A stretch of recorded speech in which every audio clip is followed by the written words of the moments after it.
ABC Actu. ABC Actu, c'est l'essentiel de l'information.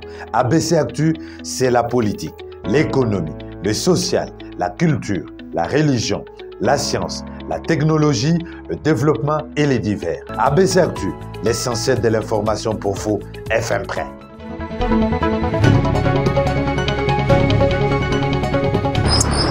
Le détail de l'actualité de la RDC, c'est tout de suite avec ABC Actu. Malgré l'annonce du cessez-le-feu entre le FARDC et le M23 ce mardi, les combats se sont poursuivis dans le territoire de Rutshuru et Massissi au Nord Kivu. L'armée accuse la rébellion d'avoir violé cette recommandation, un élément à suivre dans ce journal. Et dans la province du Haut-Katanga, la police nationale met la main sur plusieurs voleurs qui dérangeaient la population. Ces derniers ont été présentés au ministre provincial de l'Intérieur à la grande satisfaction des habitants, un élément à suivre dans ce journal.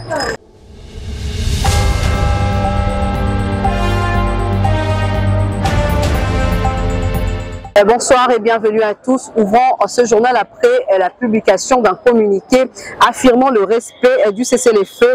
Les rebelles rwandais du M23 ont attaqué différentes positions de l'armée. C'est mardi 7 mars 2023 à Karouba, chefferie de Baoundé à l'ouest de Saké dans le territoire de Massissi. Regardez. Les armées de la République démocratique du Congo informent de nouveau l'opinion tant nationale qu'internationale sur une énième violation, non seulement du cessez-le-feu, mais aussi du droit international humanitaire par l'armée rwandaise sous couvert du M23, intervenue ce lundi 6 mars 2023, ayant causé des morts dans la population civile et plusieurs dégâts collatéraux dans la cité de Mubambiro à Saké. En effet, vers 16h30 de ce lundi, les M23-RDF ont tiré plusieurs bombes au mortier 120 mm sur la cité de Saké, dont 2 orientées précisément à la base de la MONUSCO de Mubambiro, 2 au cantonnement du contingent burundais récemment déployé dans le cadre de l'East African Community Regional Force EAC-RF en sigle, 2 autres dans les camps de déplacés, ainsi que 2 autres dans la cité fortement peuplée environnant Mubambiro. Cet agissement barbare et terroriste a causé des dégâts dont voici les bilans provisoires. 3 personnes mortes, dont 2 sur place, et une autre à l'hôpital. 7 personnes gravement blessées, dont 6 internées actuellement à l'hôpital Sebeka Ndoshu et une à l'hôpital général de référence de Goma. Une maison complètement détruite à Saké. Par ailleurs, en violation du cessez-le-feu prévu ce mardi 7 mars 2023, par le chef d'État à Luanda, le M23-RDF ont attaqué les positions des forces armées de la République démocratique du Congo à Karouba, sur l'axe Kibirizi-Rwindi ainsi que sur l'axe Mabenga-Rwindi, et les combats sont en cours. Au regard des crimes contre l'humanité cités si haut et de cette énième violation de la volonté des chefs d'État, les forces armées de la République démocratique du Congo en appellent une fois de plus à la communauté internationale, à l'East African Community Regional Force, au mécanisme conjoint de vérification élargi ainsi qu'au mécanisme ad hoc de vérification, de constater le plus rapidement possible ces faits graves et d'en tirer toutes les conséquences qui s'imposent. Toutefois, en vue de protéger l'intégrité nationale et de mettre notre population à l'abri des actes terroristes du M23-RDF, Les forces armées de la République démocratique du Congo se réservent le droit de répondre à toutes ces attaques à répétition, d'où qu'elles viennent et quoi qu'elles en coûtent. Fête à Goma, le 7 mars 2023.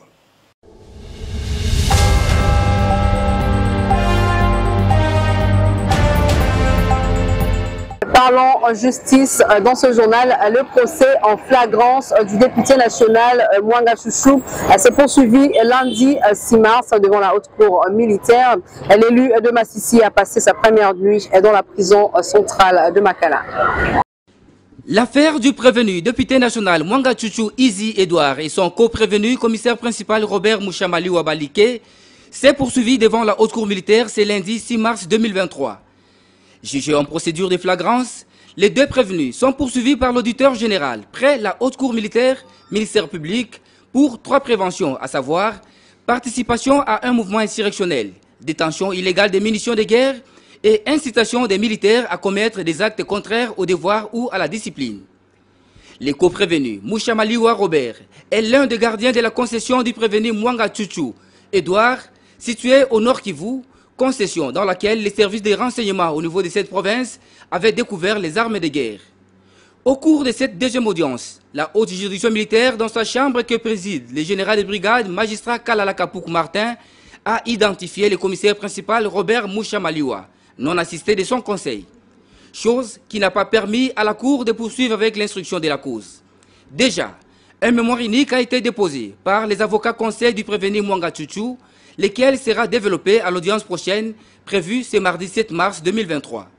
La défense soutient que son client, étant député national, jouissant encore de l'immunité parlementaire, devrait plutôt être jugé par la Cour de cassation et non la haute cour militaire dont elle ne reconnaît pas la compétence. Cette affaire est donc...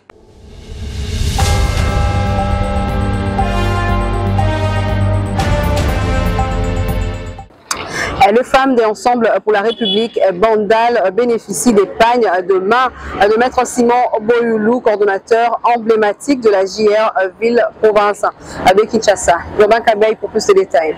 Mois de mars, mois en rose pour les femmes de Bandal, ce lundi 6 mars 2023. Elles ont été honorées par Maître Simon Boyoulou, coordonnateur emblématique de la JR Ville-Province de Kinshasa, qui leur a remis des pagnes pour célébrer ce mois avec Ensemble pour la République et Moïse Katumbi Chapwe. Regroupées au sein de leur organisation au quartier Makelele, ces femmes ont invité l'enfant du coin Boyoulou pour présenter leurs besoins. Celui de l'érection du pont qui doit enjamber la rivière Makelele pour relier les deux quartiers GB et Makelele.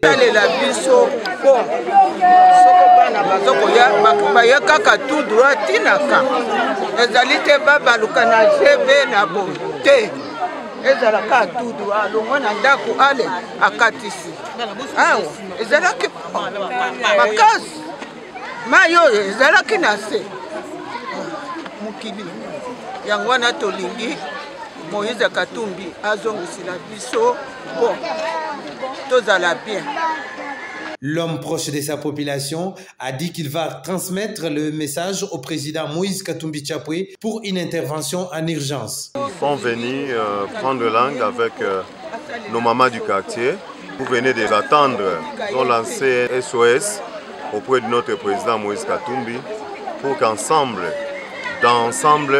nous puissions chercher comment pallier à cette situation qui met à mal la vie de tout un quartier, de toute cette population de Bandalungwa, précisément vers quartier Makelele. Au nom d'Ensemble pour la République, nous disons, comme on dit, ensemble on est fort, ensemble on est grand, et on gagnera ensemble.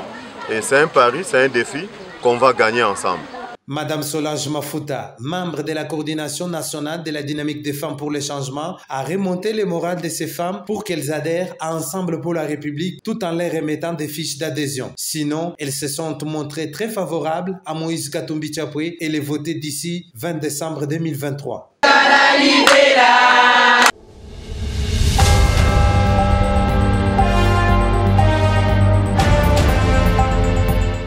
accompagné du ministre provincial de l'Intérieur, Éric Mouta, à la police nationale congolaise, a mis la main sur plusieurs jeunes voleurs de téléphones et autres biens de la population louchoise. Une initiative saluée par la population. Regardez.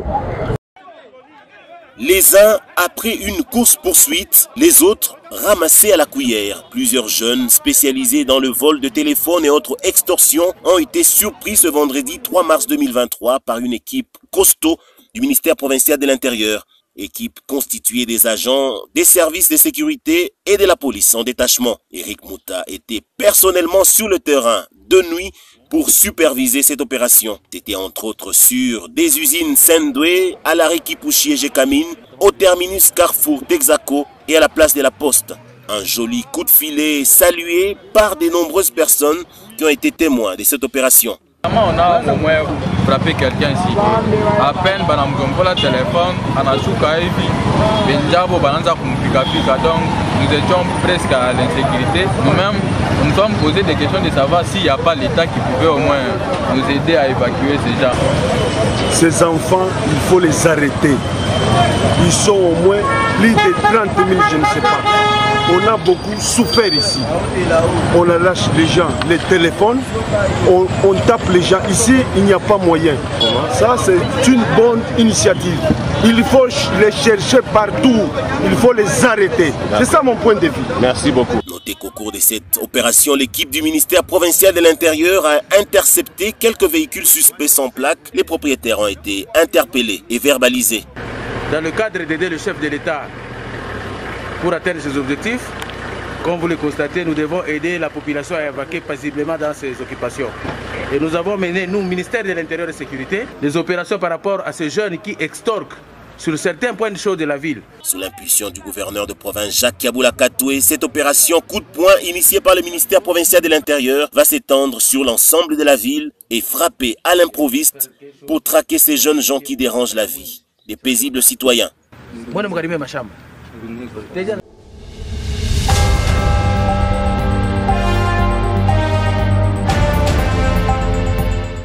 Et dans la même province, nous voulons voir désormais des écoles et des hôpitaux sortir de terre conformément au projet mis en place des communs accords entre le minier et les populations locales touchées par l'exploitation de minerais.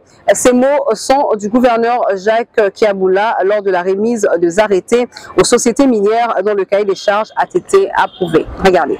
Les 10 entreprises minières dont les cahiers des charges ont été approuvés ont reçu leurs arrêtés ce lundi pour démarrer leur chronogramme des activités en faveur des entités impactées. Il s'agit notamment de Anvil Mining, Somika, Ruben Mining, Gomilou, Sawe Mining, Shemaf, Kapay Mining, Shamitumba, Kinsenda Copper Corporation, Divin Mining, qui ont répondu favorablement aux besoins des populations impactées. En présence des membres du gouvernement provincial du Haut-Katanga, des opérateurs miniers, des bourgmestres, des administrateurs de territoire, des responsables des entités territoriales décentralisées, le ministre provincial des Mines, Georges Mawine Kaindou, a dans son mot de bienvenue salué la bravoure du gouverneur de province Jacques Kiaboula Katoué à la réussite de tous les projets. C'est ici le lieu de remercier en votre nom son Excellence, Monsieur le gouverneur de province, l'honorable Jacques Kiaboula Katoué, pour son implication personnelle, grâce à laquelle nous organisons encore aujourd'hui une séance de remise officielle des arrêtés à 10 entreprises minières. Le secrétaire exécutif du gouvernement provincial, Eugène Kassato, a lu tous les 10 arrêtés signés par le gouverneur de province pour autoriser le démarrage de différents projets au bénéfice des populations impactées. Prenant la parole, le gouverneur de province Jacques Kiaboula Katoué a invité les sociétés minières qui viennent de recevoir les arrêtés à se mettre au travail pour contribuer au développement de la province du Haut-Katanga. Je vous exhorte donc à œuvrer dans cet esprit de collaboration. Il n'y a pas de développement sans paix. Privilégiez donc toujours les voies du dialogue, que les sociétés minières protègent les communautés impactées et vice-versa, chacune en remplissant ses obligations légales. Ainsi, notre province répondra aux besoins de base de nos populations au travers de l'exécution des projets sociaux gage de développement à la base. L'autorité provinciale a enfin procédé à la remise symbolique des arrêtés aux sociétés minières bénéficiaires. La construction des routes, des écoles, le forage de puits d'eau, le développement de l'agriculture et du sport occupent une place de choix dans différents cahiers des charges présentés à l'autorité provinciale.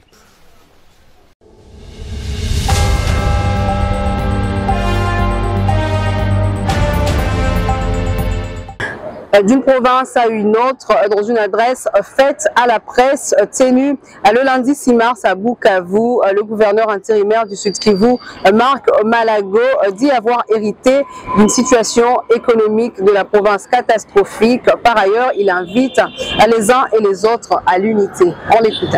J'invite toute la population à se rassembler derrière le président de la République. C'est par ces messages d'exhortation que le gouverneur d'intérim du Sud Kivu, Marc Malago Kashekere, s'est adressé devant la presse locale et nationale, question de faire les points sur la situation dans la province. Au nom du gouvernement provincial que je dirige, j'invite humblement l'Assemblée provinciale à rejoindre le gouvernement provincial sur le chemin de la réconciliation entre les institutions provinciales d'une part et ces dernières et nos populations d'une autre part. Son programme d'action pendant son intérim est axé sur la sécurité, les sociales et les infrastructures. Je voudrais ici rassurer tout le monde et surtout à la population du Sud Kivu de ma plus grande détermination pendant mon intérim à ne ménager aucun effort pour répondre tant soit peu à ces attentes. Je vous promets une gouvernance axée sur la redevabilité et le dialogue social permanent.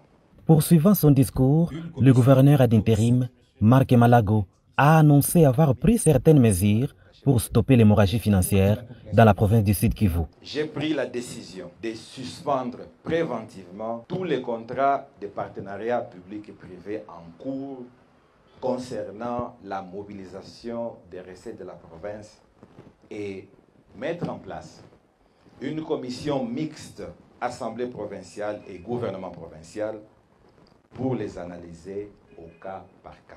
Tenant compte de plusieurs dénonciations de spoliation du patrimoine de l'État, j'ai décidé de prendre des mesures conservatoires, celles de suspendre les travaux en cours et l'attribution des titres. Une commission ad hoc sera mise en place, analysée et me présenter un rapport pouvant me permettre de prendre de bonnes décisions. Face à l'agression rwandaise dont est victime la RDC, le gouverneur d'intérim, Marc Malago Kashekere, a invité ses administrés à soutenir les efforts du chef de l'État, Félix Antoine Tshisekedi, engagé pour le retour de la paix dans la partie Est d'une manière générale et au Sud Kivu en particulier. Actualité politique oblige, le gouverneur d'intérim a appelé la population à s'enrôler massivement, car, dit-il, c'est la carte d'électeur qui vous permettra d'aller voter.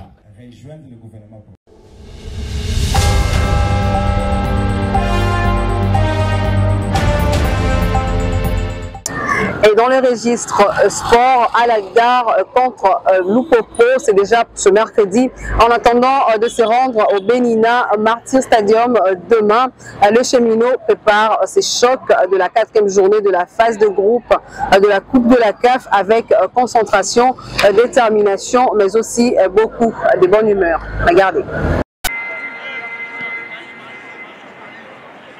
C'est aux alentours de 10 heures, sous le soleil de la ville de Benghazi, que les joueurs se sont une nouvelle fois retrouvés sur l'un des terrains annexes du complexe sportif du 28 mars. Le nom du stade commémore le 28 mars, date à laquelle les forces britanniques ont été invitées à renoncer à leur droit de base militaire en Libye et à quitter le pays. Sourire aux lèvres, les protégés du boss Jacques Yaboula Katoué ont pu échanger quelques mots avant que le coach Magasuba ne prenne la parole. Patou Kabangu Molota, le jeune football congolais.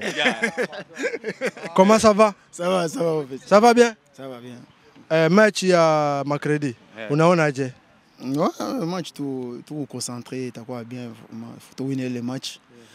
Faut avancer dans le groupe et tout quoi, on a 6 points et t'as quoi bien. Oui. Et team équipe Akda. tunawapiga kule Zambie 1-0. Unaona tunaweza kuwapiga ngapi hapa Libya? Bon, ni match ifatana que il est match aller et ni match retour. Nous important de win 1-0, 2-0, tu bébé tout 3 points. Oui. Merci beaucoup. Merci. Courage. Séance studieuse. Les cheminots préparent le match face à Al-Qadar, comptant pour la 4e journée de la phase de groupe de la Coupe de la Confédération, prévue le mercredi 8 mars au Benina Martyr Stadium. Atelier physique et opposition au menu des jaunes et bleus.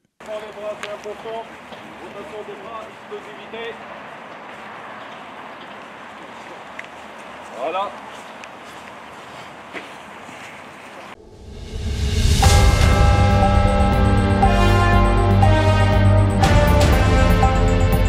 Ce journal est terminé, place au rappel de titre. Malgré l'annonce du cessez-le-feu entre les FARDC et le M23 ce mardi, les combats se sont poursuivis dans le territoire de Rutshuru et Massissi au Nord Kivu. L'armée accuse la rébellion d'avoir violé cette recommandation. Vous l'avez suivi dans ce journal et dans la province du Haut-Katanga, la police nationale congolaise a mis la main sur plusieurs voleurs qui dérangeaient la population. Ces derniers ont été présentés au ministre provincial à la grande satisfaction des habitants. Vous l'avez également suivi dans ce journal. C'est la fin de cette session d'information. Merci à tous de l'avoir suivi.